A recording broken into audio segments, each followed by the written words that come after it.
Hi everyone, welcome to another video on my channel. I almost said pick a card video, but this is not a pick a card video. This is a Stars with the Stars video. Those of you that are OG subscribers and that have been with my spiritual business for a long time, you know that on my YouTube channel, I do a lot of pick a card videos. So I'm really used to saying that. But this is a Stars with the Stars video. So I will be going over a celebrity astrology chart. And I've got actually a whole theme planned out. I'm very excited. I have worked with this Stars with the Stars idea that I have multiple times, but I'm really excited by this kind of refreshed version of it that I've got an idea of. And I'm really excited to be starting with a much loved Aries, who is the singer Anne Marie.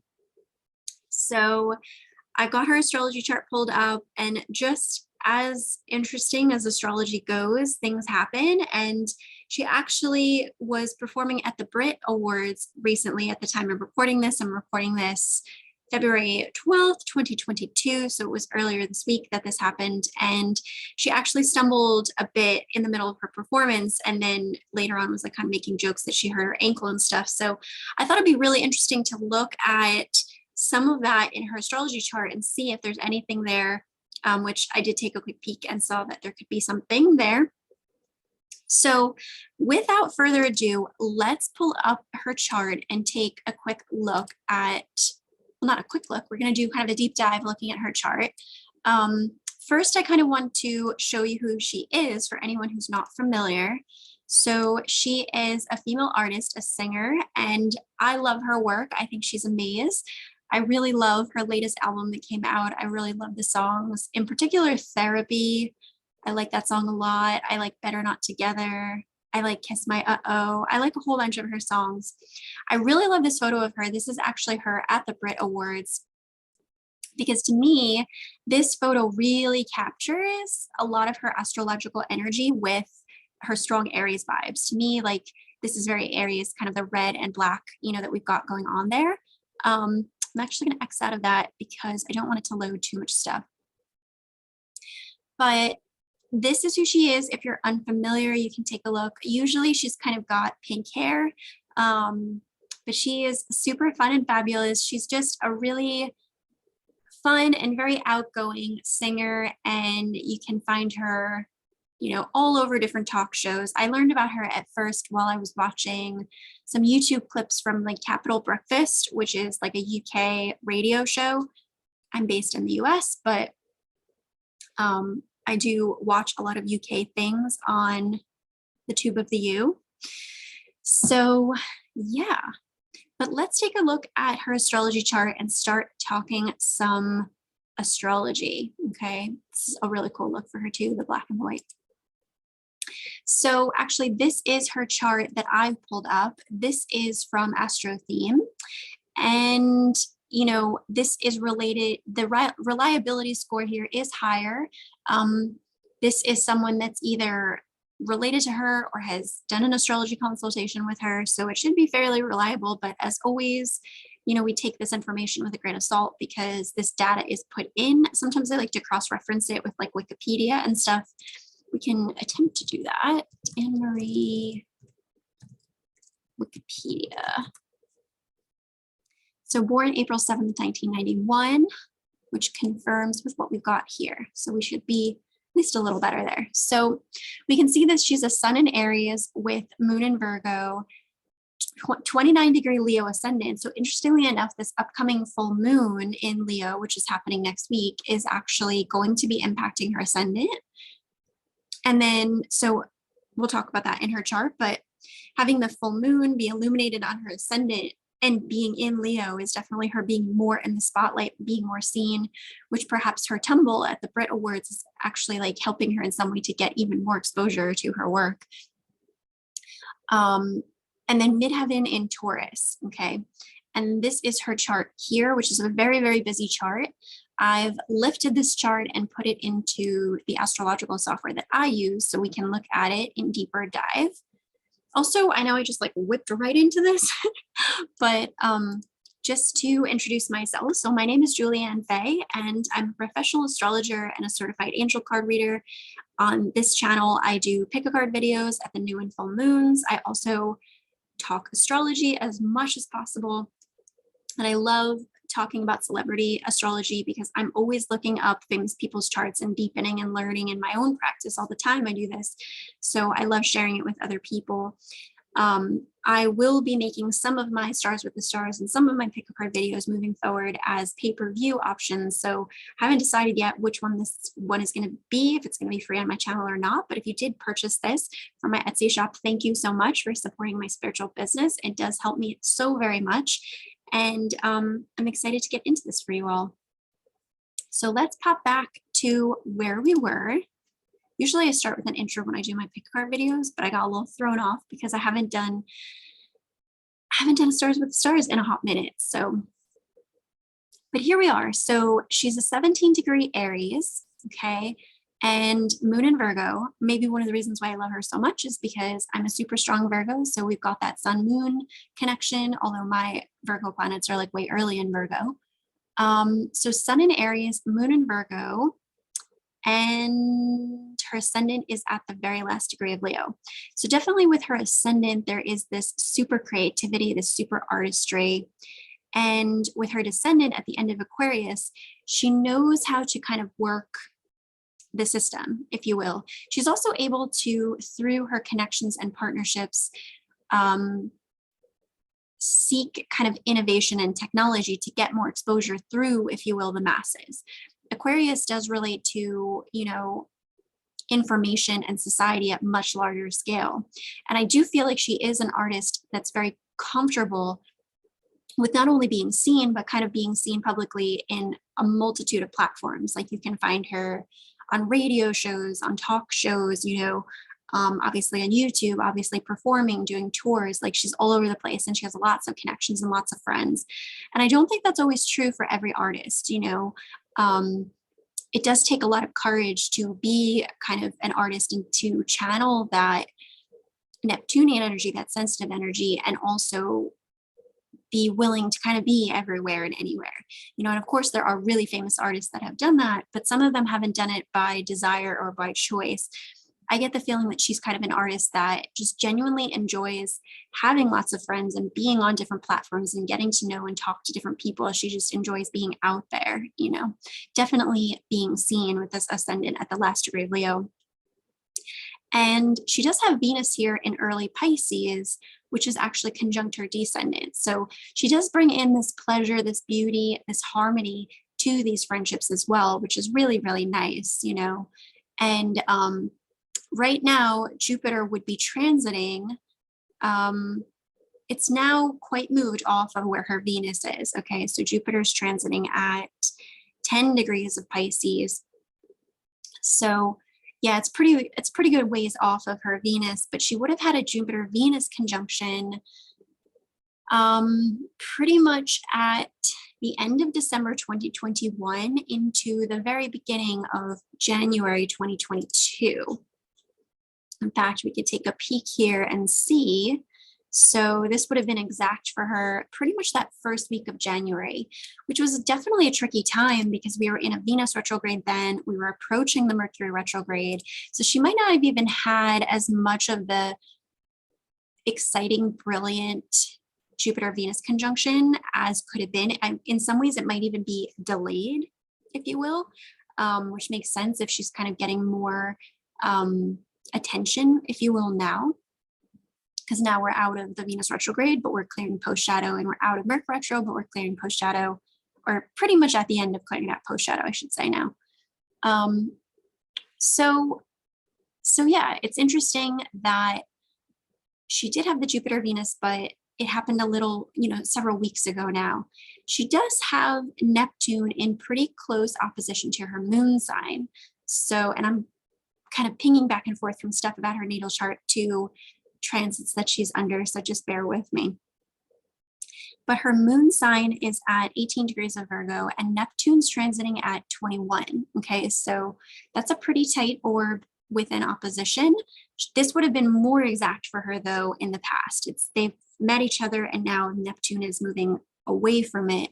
But definitely moon opposed Neptune can be a tricky one because we can be kind of buried and lost in some of our emotions and our feelings. We're trying to get clarity about that subconscious realm, but sometimes it eludes us. And I feel like her last album that came out was a lot about her own self-discovery and even getting into therapy and things like that. So to me, it actually does resonate a lot with this kind of transit she's under with Moon opposed Neptune, because it's the moon.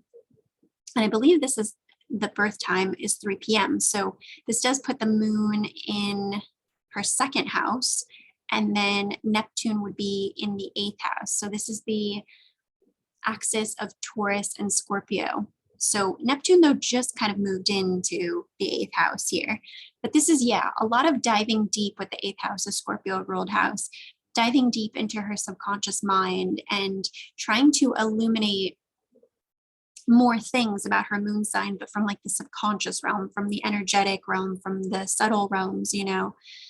On the flip side of that, though, it definitely could be bringing up a lot more of her sensitivities and her feelings and her artistry, because Neptune is related to artistry. And typically we do also create through our feelings. So there might be a lot of deep kind of spiritual work that and kind of like subconscious excavating that she's doing behind the scenes, you know, which might not be as visible to people until you kind of tune into maybe her music, because Neptune definitely can plug us into that kind of thing, you know. So that's pretty interesting. Now, related to the tumble, which wasn't like a major thing, she just kind of tripped, was wearing like super high shoes and stuff. My first impulse was, well, I knew she was an Aries, so I wanted to check on Chiron, because Chiron can bring in this kind of wounded energy. So we can see that Chiron is somewhat close to her sun sign, but her sun sign's at 17 and Chiron's transiting at, where are you, Chiron? Probably looking right at it. Here we are, Chiron, 9 degrees. So that's a pretty wide orb. Okay, so that's like, you know, that's like an 8-degree orb. That's pretty wide, although with the sun sign, we could give it up to a 10-degree orb. So it's a bit there, but it's so much lessened than it would have been in the past, you know? So I don't really think that's as much the culprit as it would seem. I think actually it's more so to do with Saturn. Okay, so we can see here that Saturn is at 16 degrees of Aquarius. Okay, so this is on her north node and her Mars is there. And this has not passed the point, it's actually approaching it. Okay, so she's technically under a Mars conjunct, or a Mars Saturn conjunction. Transiting Saturn is moving over the part of her chart where her natal Mars is. And her north node is there. And this is in the sign of Aquarius, which is related to society, technology, things kind of like larger groups of people, literally organizations. Award shows would definitely fall under Aquarius, because you're getting a big group of people together, you know, like all of these different kind of clubs and parties and associations that are just people gathering together in this way for a common purpose is very Aquarian. So there's sort of this like Saturn reality check occurring with her Mars in a very public way. And this is actually in her 6th house, which is a house of work and service, right? So there could be something here where it's like Saturn kind of checked her Mars a bit and was like, hey, not too fast, you know, like you can't go down those really high steps with those really high shoes and expect nothing to happen. So in some ways, this could be like a cue for her to, she's slightly being forced to like confront her humanity maybe in some regards, and also to just, it could be a very frustrating energy, Saturn Mars, because it can sometimes make us be more slowed down and stop. But because her north node is here in Aquarius, I think that this whole like the situation that happened is really just going to kind of propel her into like mass media and you know, being seen and kind of put out to the masses like even more, if you will. And I did notice that she was really quick to kind of turn it into like funny memes and like jokes and stuff on her Insta story and like on Twitter, on social media afterwards, which is very like Aquarian too, to be tapping into technology to like talk to larger groups of people. So I think that there's something about it that like actually is now adding to like her becoming like more known in some type of way. You know, it's actually propelling her forward into more of society, into more of this Aquarian energy. But there's a little bit of like a humbling or like a frustration or an impatience related to what it's about, you know. So it's really interesting how we can take astrology and like boil it down to such a level where we can even look at something like that and see in the person's chart what's going on there. Now, I'm not even looking at a progress chart. Certainly, if I look at a progress chart, I can get even deeper nuances about what's going on here, and we'll see kind of my energy depending if we're going to do that. But I'm going to take the transits off for a bit and let's look at her chart in general. So it's interesting that she does have some pretty harsh squares to her sun sign. So I love Aries, and I love me some Aries energy because I've got North Node in Aries, my Jupiter is in Aries, so I love Aries energy.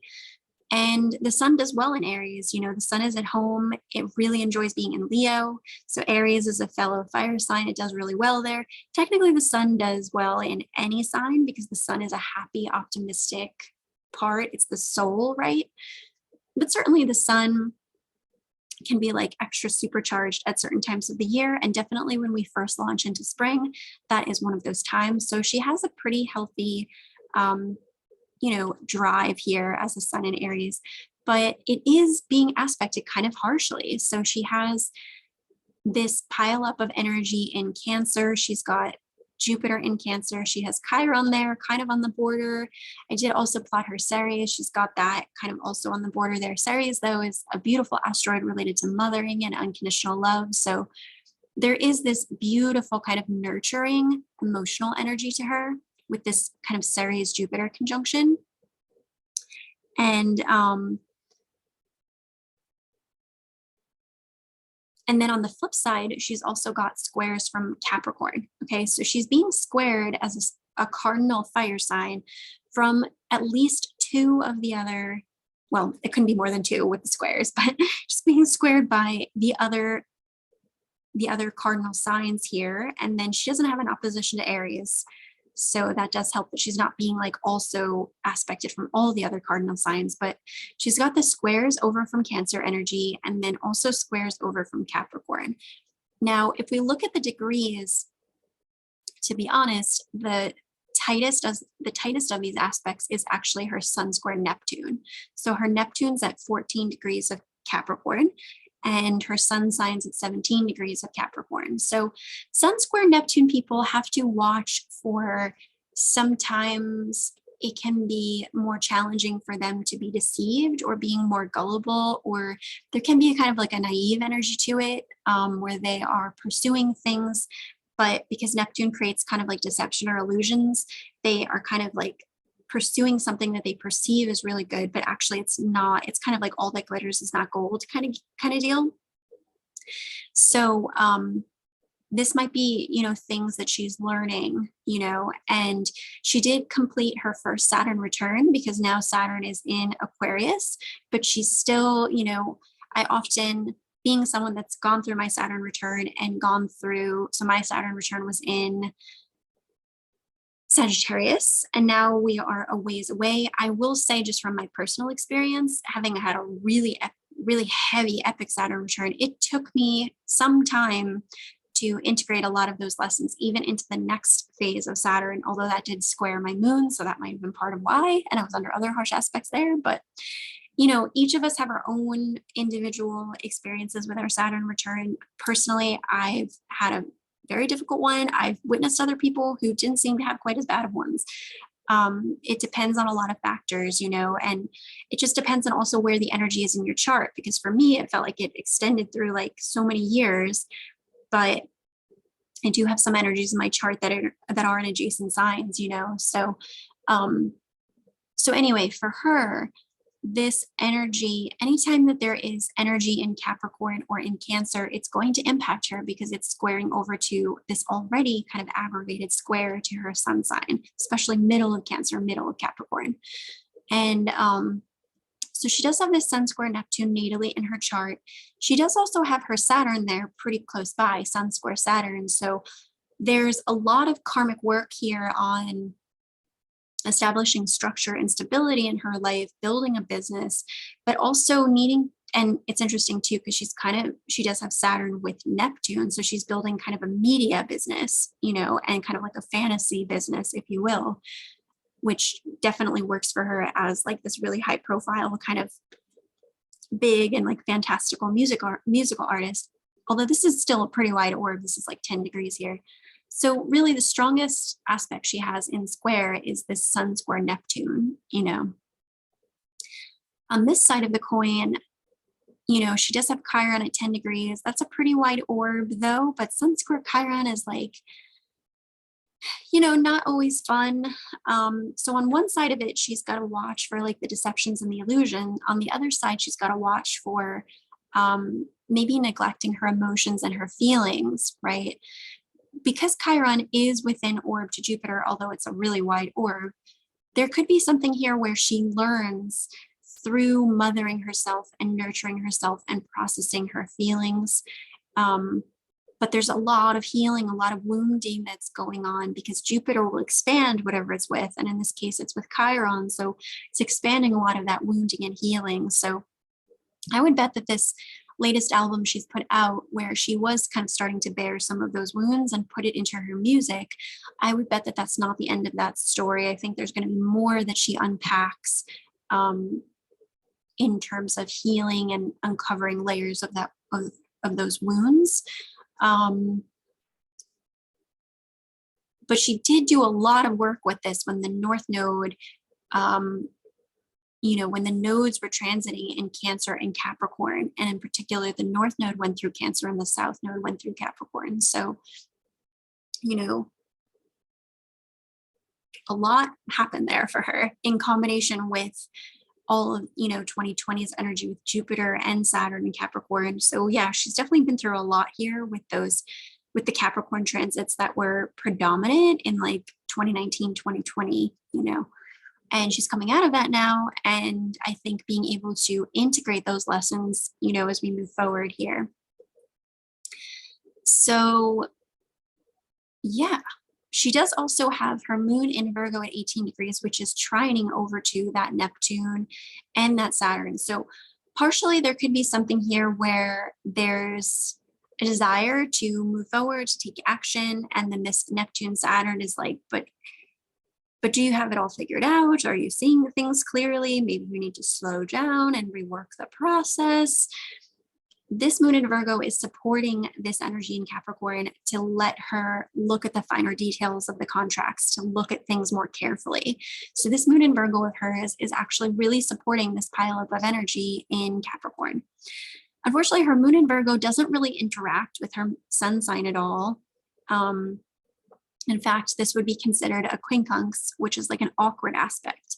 So there is something slightly awkward for her about kind of emotions in some way, and even moon in Virgo people, they can be first of all, they can be excellent writers. And for her, I would imagine that's coming through with writing lyrics and songwriting, so there is that aspect of things for sure. But there's also an aspect of moon in Virgo people, which being a really strong, I have Sun, Venus, Mars, and Mercury all in Virgo. So, and I've had friends that were moon in Virgo people, and I've noticed a big difference between like Sun Virgo people and moon Virgo people. And, moon Virgo people can take the like discerning nature of Virgo and they can internalize it. And they can be very, very, very self-critical. And it's like very behind the scenes. You don't see it, So it can be kind of a harsh placement for the moon in a slightly similar way to moon and Gemini people, because they're putting their emotions with Mercury. So they're constantly like thinking about, like they're constantly like filtering all of their feelings through their mind. And sometimes, sometimes feelings are not meant to be rationalized. They're just meant to be felt. Sometimes it's like, well, I've had this like, for sure, I've had moments where I've been crying and I'm like, I don't want to overanalyze why I feel this way. I just want to feel it and feel it to heal it kind of thing, you know. So Moon and Virgo people can kind of have this problem where it's like there's a lot of like internal criticism that's going on behind the scenes, and part of that is just because they're having a difficulty like just being able to feel those emotions, you know, instead of analyzing them, if you will. But I do think that through her music, she's able to do some of that kind of healing and feeling, if you will, you know. And she does actually have Pluto conjunct Lilith in Scorpio. So that might also give her some of that really strong, like fierce female vibes, you know, because this is very like kind of Mars Pluto. So as a sun in Aries, and then as a you know, Pluto Lilith. I actually have Lilith on my midheaven in Leo, and I love my Lilith energies. So this can be like a really, really powerful energy here with Pluto and Lilith conjunct each other in Scorpio. And even if you like listen to or watch the video from like the Kiss My Uh-Oh song that she wrote, it's very like, yeah, you're missing out kind of thing and all of that. So she can be very empowering in this way. So yeah, really beautiful energy there. What else do I want to talk about? You know, we do have oppositions here. Uranus at 9 degrees of Capricorn is pretty strongly opposing Chiron. So again, this kind of relates to a little bit of a battle between healing and allowing these feelings versus detaching from them, maybe when it comes to business, you know. So when it comes to business, she might be doing a lot of karmic work around not being deceived by people and having maybe more of a detached persona in public about the way she feels about certain things that go down, maybe even in the industry, because this energy in Cancer is in the 11th house, you know, and then all this Capricorn is in the 5th house, which is a very creative house and artistry house. So there's definitely a lot here that's being healed and kind of processed though behind the scenes, you know, and I do think that comes through in her music. I don't know if she's always public about it, but she does also have Venus on her descendant in early Pisces, which is a beautiful placement for Venus in Pisces because it's warm and open-hearted and expresses its feelings, you know. So she does have a little bit of a mixture though of some things that are kind of under wraps and then some things that are being really expressed and felt. And that Venus of hers does help her a lot because it's trine over to Jupiter and also trine over to that Chiron. So when it comes to, you know, love and relationships, when she is able to tap into that Cancerian energy, that Cancerian wisdom, she's able to really do a lot of healing work on that Venus. These two energies are really in harmony with one another, you know. And she has Mercury in early Taurus and it's actually conjunct Pallas Athena. So this makes her a really excellent strategist. You know, she's able to look at potentially different offers, different opportunities, and really strategize which of these are going to bring me the most value for my business, because this, you know, is trying down to some of this Capricorn energy and also to my needs, my wants, my feelings, you know, because it's also sextile over to this early Cancer energy. So this supports her quite well, you know, and it also sextiles her Venus as well. So yeah, really, really supportive kind of Mercury and strategy vibes here, which is nice. Now she does have her midheaven at 18 degrees of Taurus. So, you know, I've often found like people that really like leave a stamp, especially when they're in the public eye, typically they're going to need to have some combination of the fixed signs, in particular Leo, maybe some Taurus, some Scorpio, some Aquarius, because these are the signs that are like really prominent when it comes to holding a lot of energy, especially too, you know, and creating that sense of intensity and desire as well, you know. And I found that it's often these energies, and also there's got to be some kind of Neptunian influence as well, because Neptune relates to fantasy, illusion, perception, media, right? So even though, even though she doesn't have a ton of energy in Pisces, she does have her Venus on her descendant. So you do get some of that Neptunian vibe in those one-to-one connections. And then even with the Sun square Neptune, she's bringing that in, that Neptunian vibe, although that is sometimes a struggle for her because there could be instances in which she is perceived differently than she is, or she perceives situations differently than they are, Let's have some fun and just look at her progressed moon, because why not? I'm gonna cue that up. Will only take me a second here.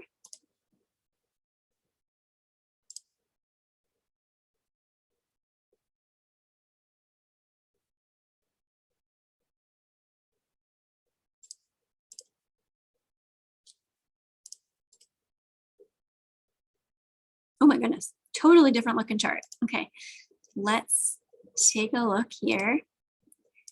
So she's got this major box pattern going on, right? Which looks totally different than the previous chart that I was just showing you, which was her natal chart. So in this progress chart, we can see one of the most important things with the progress chart is to look at the progress moon. So we can see that she's got her progress moon in the middle of Scorpio, okay? And it's actually conjunct Pluto in the progress chart.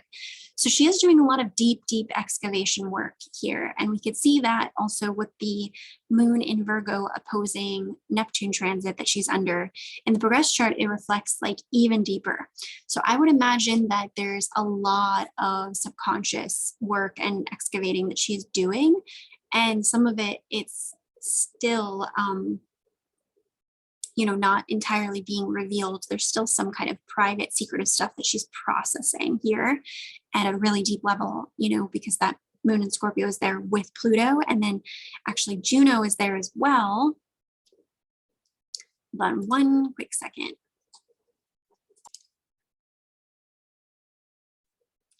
Okay, so let's get back into it. So yeah, so this progress moon is also conjunct Pluto in this chart, and it's also conjunct Juno, which is a marriage and partnerships asteroid. So there's definitely something here which was confronted as it relates to a pretty significant relationship in her life, maybe there was even someone that she was interested in marrying and realized that it wasn't going to work out, and she had to confront some really deep wounds with that.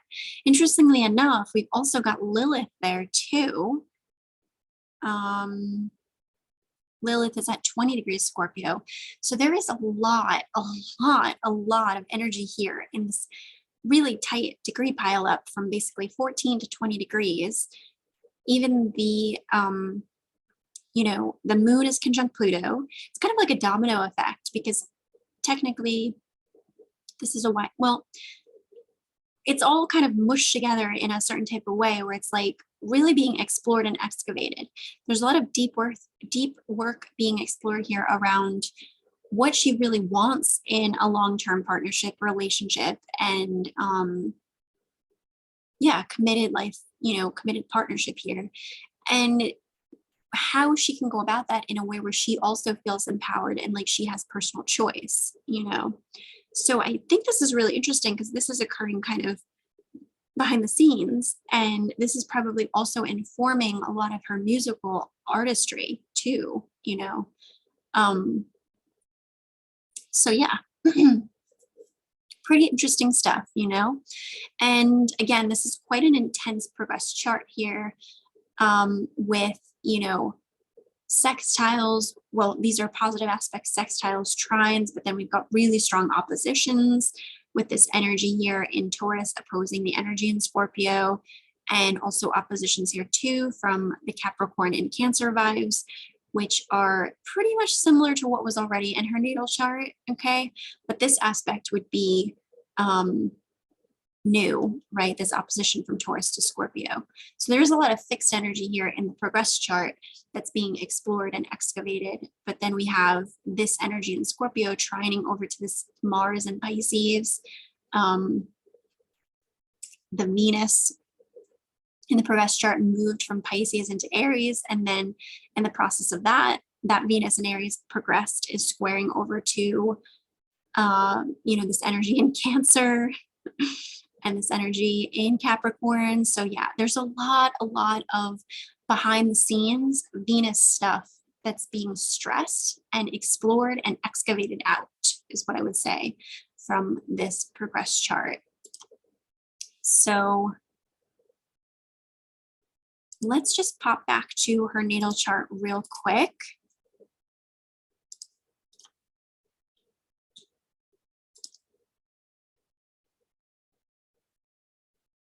And I want to see if I have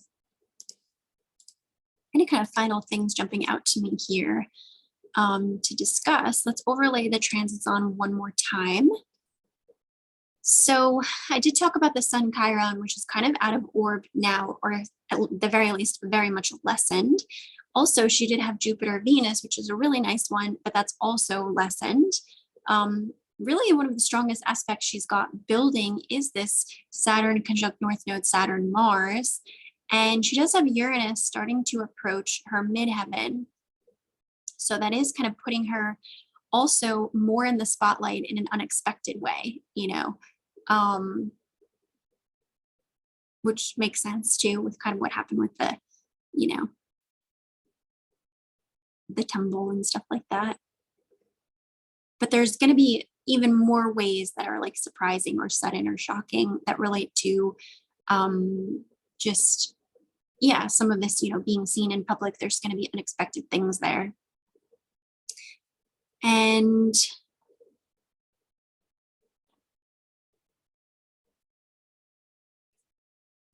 the nodes changing signs are really not affecting her too much because she doesn't really have anything in Gemini Sag, and she definitely has stuff in Scorpio and Taurus, but it's in the earlier degrees more so.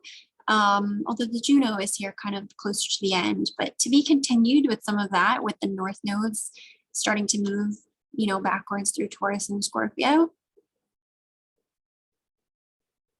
So yeah, I think that there's actually even a lot more being explored at a very subconscious, deeper level in the progress chart. There's definitely things here, obviously. I always prioritize the natal chart for transits over the progress chart. But when you work with the natal and the progress together and see the key themes that are going on, that's where the real magic happens, So I think I'm going to leave it there. Thank you so much for listening and sticking with me through this Stars with the Stars romp, talking about our first singer in the series, Anne Marie. And I'm so excited to come back with more singers and go through their astrology charts. So thank you for being here and supporting my business. And I look forward to chatting with y'all soon. Much love.